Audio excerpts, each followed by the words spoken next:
Jadi secara administrasi Desa Batudaya ini terletak di Kecamatan Simpang 2, Kabupaten Ketapang, Provinsinya Kalimantan Barat. Nah, luas wilayah Desa Batudaya ini kurang lebih 16.000 hektar dengan memiliki potensi sumber daya alam yang sangat bagus sekali. Nah, kemudian penduduk Desa Batudaya ini jumlah jiwanya itu kurang lebih 500-an jiwa. KK 153 KK. Kemudian mata pencari penduduk sini 90% petani, sisanya buruh dan juga ada yang pegawai kontrak dan sebagainya.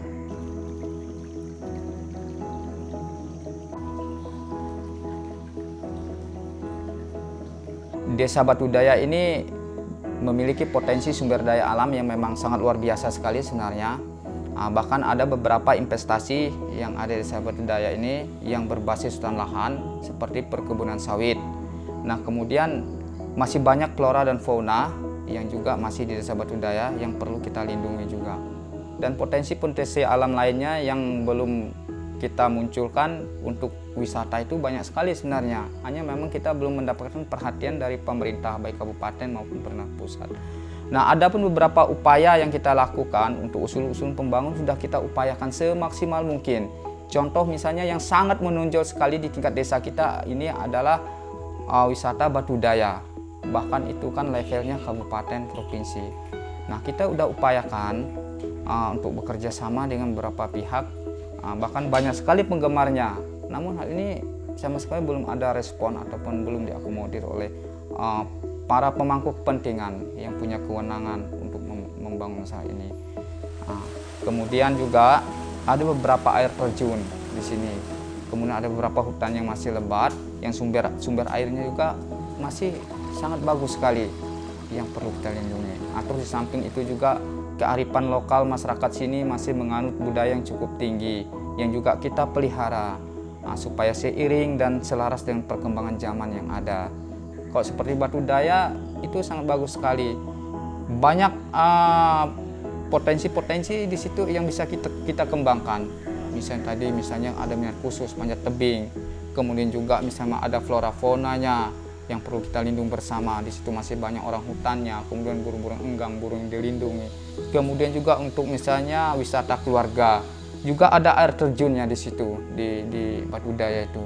Jadi itu sangat luar biasa sekali sebenarnya. Hanya memang yang menjadi persoalan itu adalah aksesibilitas. Pertama masalah infrastruktur.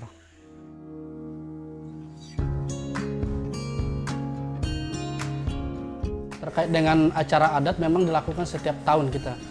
Biasanya kami lakukan pertama di tahun pertama itu dilakukan kalau bahasa adat kami itu nyampat tahun namanya. Nyampat tahun. Setelah 3 tahun kemudian kami lakukan adat bebantan namanya. Nah, dalam bebantan ini kami prosesnya adalah untuk bilang kami itu membersihkan kampung supaya kampung itu bersih dari bencana. Nah, terus buah-buahan juga melimpah ruah dalam hal ini. Gitu.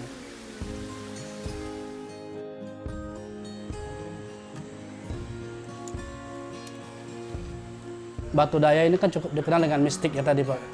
Ya luar biasa menurut kami di Desa Batudaya itu merupakan suatu keramat yang luar biasa buat kami. Nah, di situ kenapa harus dilakukan ritual adat untuk permisi ke Duata menurut kami supaya pengunjung tersebut diberi keselamatan, itu yang pertama. Ya, keduanya juga diberikan jalan untuk supaya mencapai tujuan tersebut. Itu.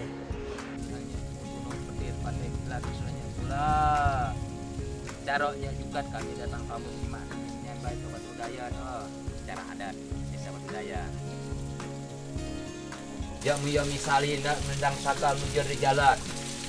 Misalnya mio nak bertipu nak daya dengan kami duduk lah yang tahu yang panah yang ngadil medah yang jaroknya juga dia mendio misalnya nekat ibagas niat ibait usahanya caroknya juga usahanya ujiannya ain seperti ini dudung sakulanya no misalnya kami kolam karabosa bicara ain minta kami bisa panah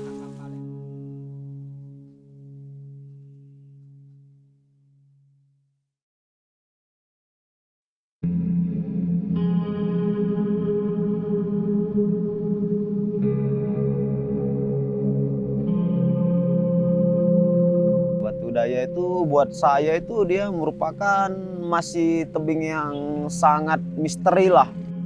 Pada saat kita cari informasi atau kita cari data atau apapun itu dari orang maupun itu dari internet, itu masih minim sekali. Orang-orang ada yang bilang kalau misalnya start batunya itu sendiri itu di sekitar 700-an. Jadi wow, ini tinggi banget gitu loh, tinggi banget. Maksudnya ini tebingnya ngeri lah gitu loh kalau untuk dipanjat itu.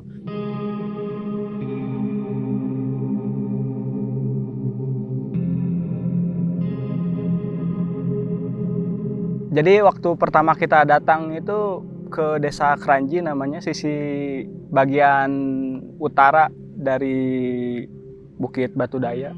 Nah sebenarnya tebingnya sendiri itu di sisi selatan.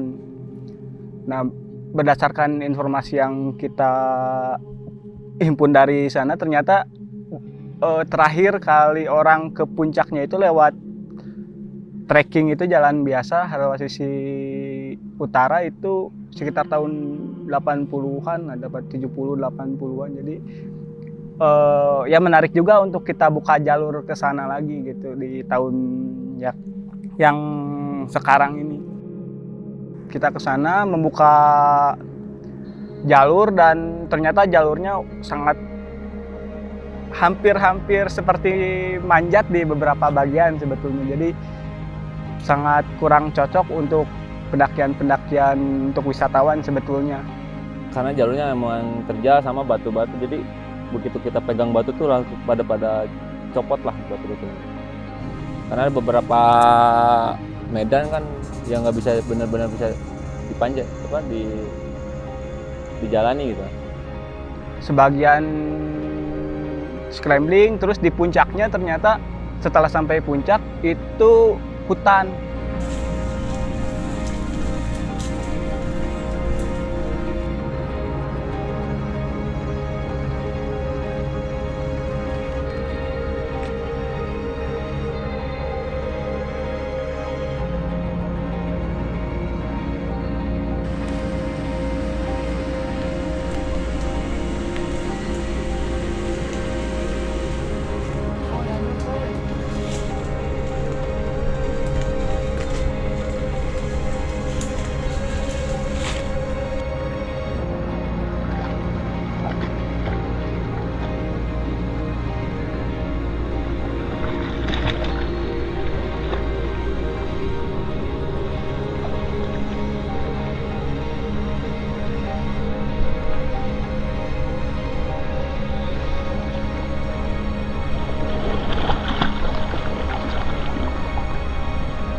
Nah ketika banjir tuh saya kaget juga sih sebenarnya. Karena begitu turun sawahnya hilang gitu kan.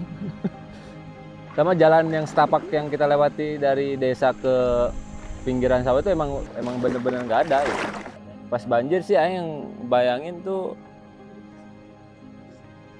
takutnya tuh ketika jalan kita masuk sungai yang besar tuh.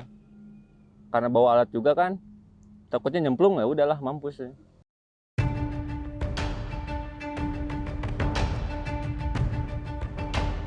Dari awal kita pengen bikin jalur di sana sampai puncak itu kita itu memang planningnya udah Himalayan.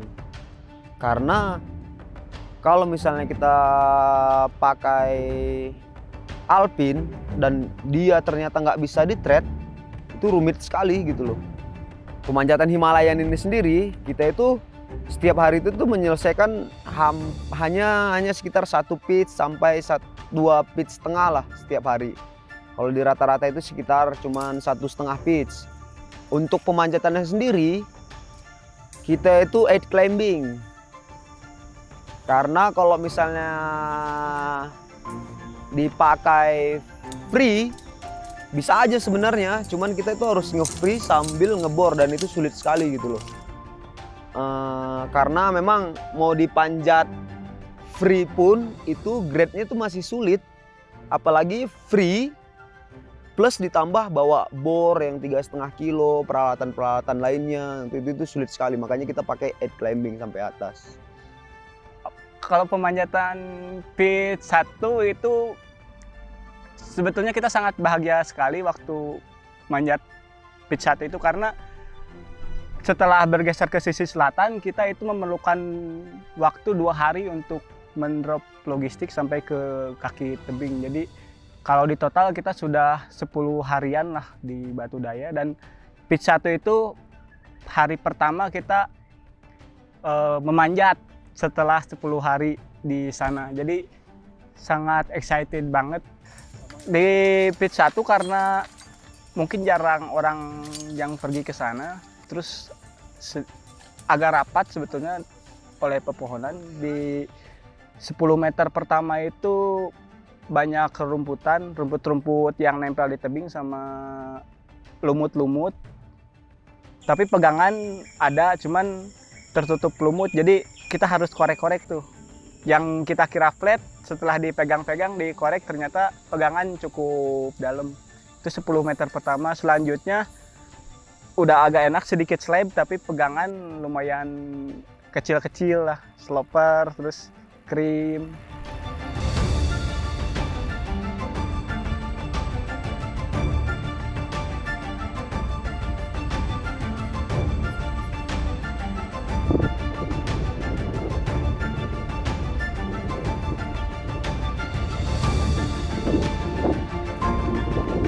Manjat tidak terlihat, bos.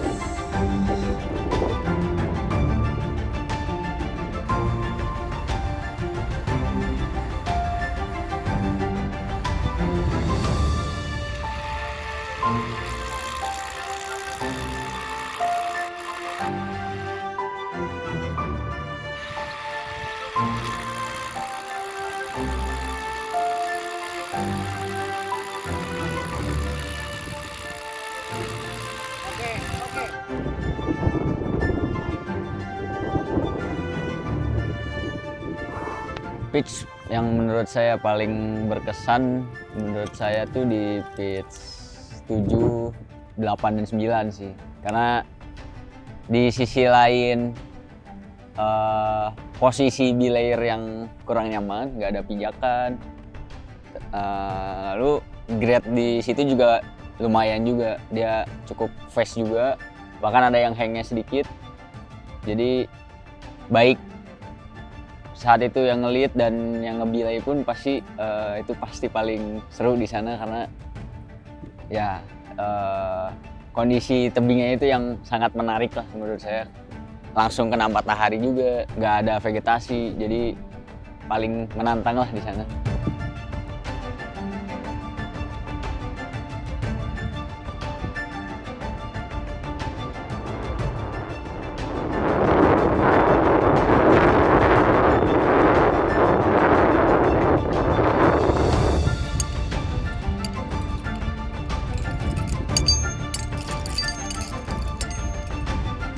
Bagi saya manjat di Batu Daya mungkin lompatan besar, karena saya juga belum lama di manjat, terus dihadapkan dengan tebing besar dengan pemanjatan berdurasi sangat panjang. Walaupun lebih banyak di support tim, tapi pengalaman yang saya dapatkan sangat berkesan sekali lah.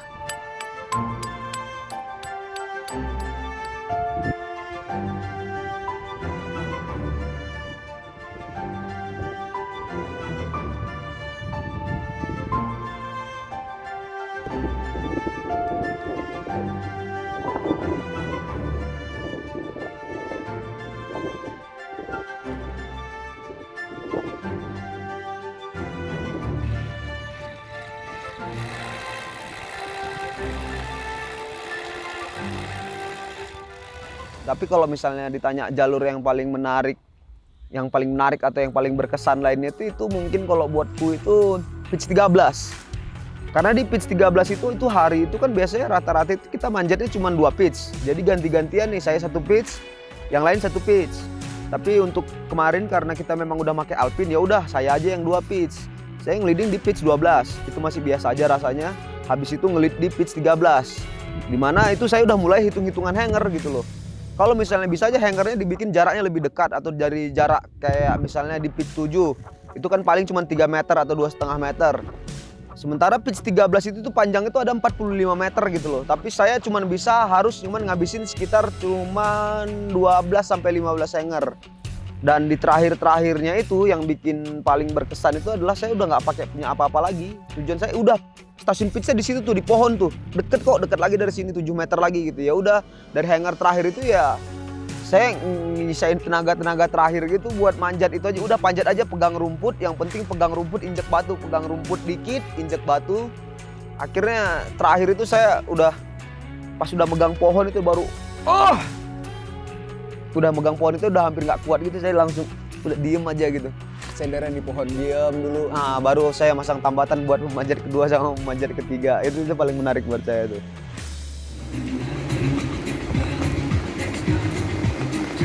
Hey bos. Belum bos. Hey pak.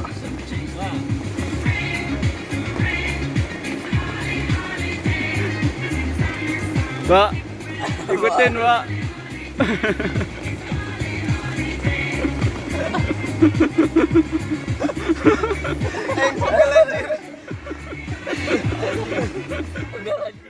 Jadi di base camp biasanya saya bangun pagi jam 5, saya masak untuk mensupport pemanjat. Jadi pemanjat bisa sepagi mungkin untuk melanjutkan pemanjatan. Nah, semakin hari saya harus bangun semakin pagi karena ketika pemanjatan sudah sampai agak di atas-atas, pemanjat juga harus berangkat semakin lebih pagi.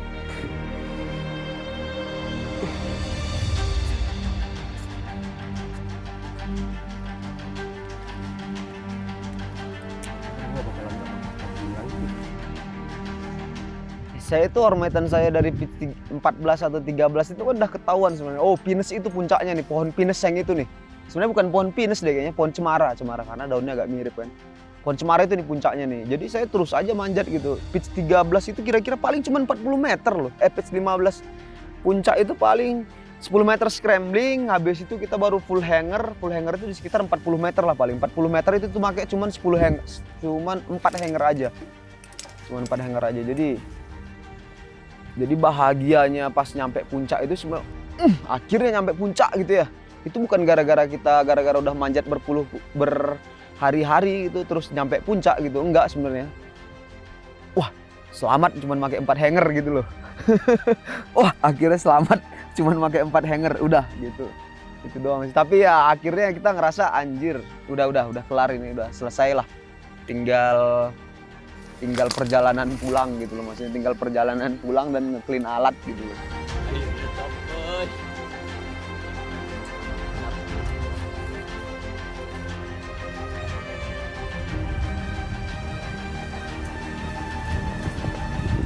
Kalau buat saya sendiri ya, manjat Batu Daya ini tuh sebenarnya kayak yang paling terbaik gitu loh sejauh ini gitu loh, sejauh dalam hidup saya gitu ya, meskipun saya mungkin ngerasanya telat gitu loh.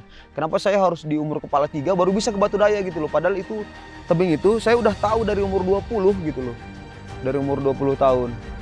Nah, kalau misalnya dibilang itulah yang paling berkesan, tapi meskipun terlambat gitu itu tetap tebing yang paling sulit dan paling berkesan lah gitu, paling punya banyak cerita lah gitu di perjalanan saya manjat sampai sejauh ini gitu loh. Harapannya dengan semakin mudahnya ini gitu ya, semakin mudah ke sana, orang lebih banyak manjat di sana gitu loh. Karena itu worth it banget buat dipanjat.